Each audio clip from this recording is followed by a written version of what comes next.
अब क्या बताया है इस शब्द में, इस वाणी में? ये शब्द जो है वैसे कबीर परमेश्वर जी का है। इसमें लास्ट वाली जो लाइन है दो, इनमें परिवर्तन है और इसके स्थान पर परमेश्वर की एक वाणी और है, एज इट इज ज्यों की त्यों। वो कबीर शब्दावली के अंदर, कबीर शब्दावली के अंदर लिखी हुई है। उसमें एक और दोहा है, एक और कली है उसमें। भाई ऊठ सवेरे ओका भर लिया के जाग्या नर भाग रे। ऊठ सवेरे ओका भर लिया के जाग्या नर भाग रे। राम भजा न सुमरण की ना फूटे तेरे बाग रे, फूटे तेरे बाग रे। मान लीजिए ये दो तरह का जागना बताया है। एक तो सुबह उठते ही प्रभु को याद करे तो उस जागरण का लाभ होया। एक नो के उठते हुक्का ठोक लिया और गुर्र गुर्र, फिर खूब खूब, फिर धूमा पूरे परिवार ने कमरे में ठोक दिया। बच्चे सो रहे हैं, पोते पोती बेटा बेटी, या उनको भी प्यार दिया साथ में सोते सोए हुए को। फिर के जाग्या नर भाग रे, ईसा था पड़ा रहा पाछे उठ ले और बड़काते। तो जाग गए तो भगवान ने याद करे। दूसरा जागना ये है कि हम इस काल की, इस माया का, मोह ममता की नींद में हम सोए पड़े हैं और परमात्मा की ये प्रेरणा, ये आवाज प्रभु की जो ये दास लगा रहा है, परमात्मा का भेजा हुआ कुत्ता बनके आप धनियों को जगा रहा है भौंक भौंक के। तो कहते हैं वो जाग गए, वो और जाग के फिर भक्ति पर लग जावे। तो जगना ये है कि तू जिस व्यवस्था को, इस संसार को, संपत्ति को, परिवार को अपना मान रहा है, ये तेरा को नहीं, ये तेरा नहीं है। ये जागना है। ये भगवान के बच्चे हैं, वो तेरे संयोग संस्कारवश तेरे पास आए हुए हैं। अपना अपना संस्कार पूरा होते हुए वो चले जाएंगे, तेरे डांटे नहीं डटेंगे। जिसका भी जब संयोग पूरा हो जाएगा वो वहीं शरीर छोड़ जाएगा, किसी के रोक के नहीं रख सकते। मेरी शरण में आ जाओगे, प्रभु की शरण, कबीर परमेश्वर कहते हैं मेरी शरण में आ जाओगे तो मैं फिर तुम्हारे ये जो संस्कार है इनको भी ठीक ढंग से पूरे करवा दूंगा।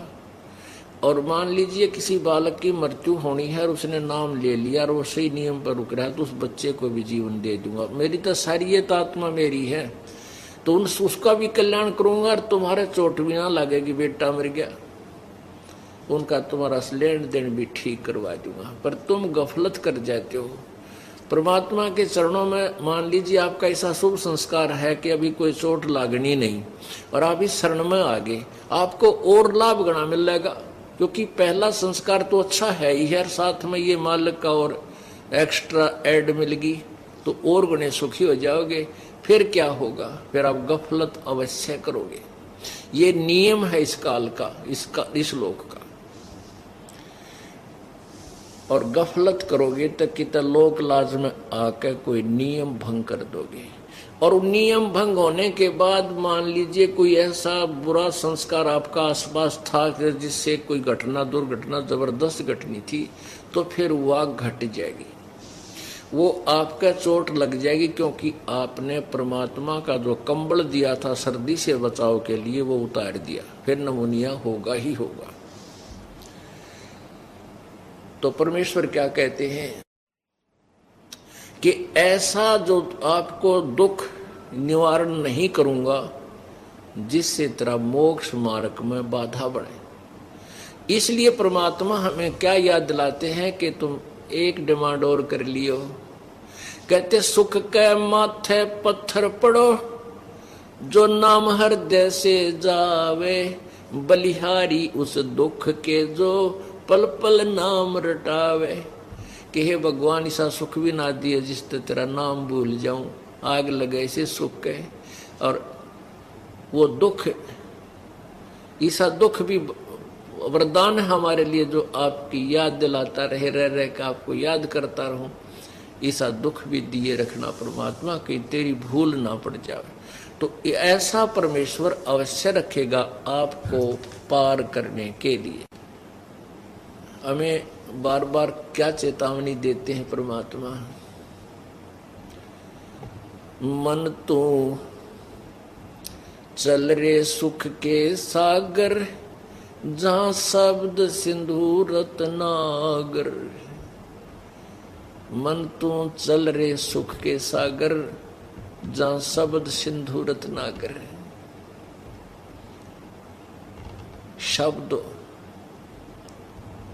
जैसे शब्द स्वरूपी राम, अविनाशी परमेश्वर, शब्द कभी नष्ट नहीं होता। शब्द सिंधु, सिंधु माने वहां अविनाशी अमरत्व का सागर है। शब्द सिंधु रत्नागर, ओहो, रतन मोक्ष रूपी रत्नों का आगार माने डिपो, यानी खान है वो। तो क्या कहते हैं? मन चल रहे सुख के सागर, जहां शब्द सिंधु रत्नागर। अब सुख सागर किसे कहते हैं? कि जहां दुख ना हो। जैसे सागर में, समुद्र में जहां तक देखे जल ही जल होता है, उसमें अन्य वस्तु नहीं होती है। तो इसी प्रकार सुख सागर का अर्थ है कि सतलोक वो स्थान है जहां दुख नहीं है।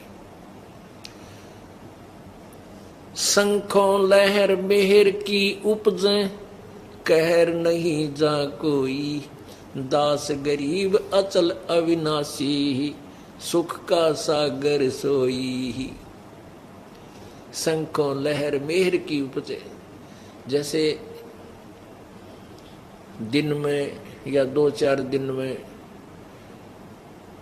एक कुछ अक्षण ऐसे आते हैं, आत्मा इतनी आत्म विभोर हो जाता है ये प्राणी, और अंदर से एक इतनी अच्छी हिलोर सी उठती है कि दुश्मन भी दुश्मन नजर नहीं आता है, सब अपने से नजर आते हैं।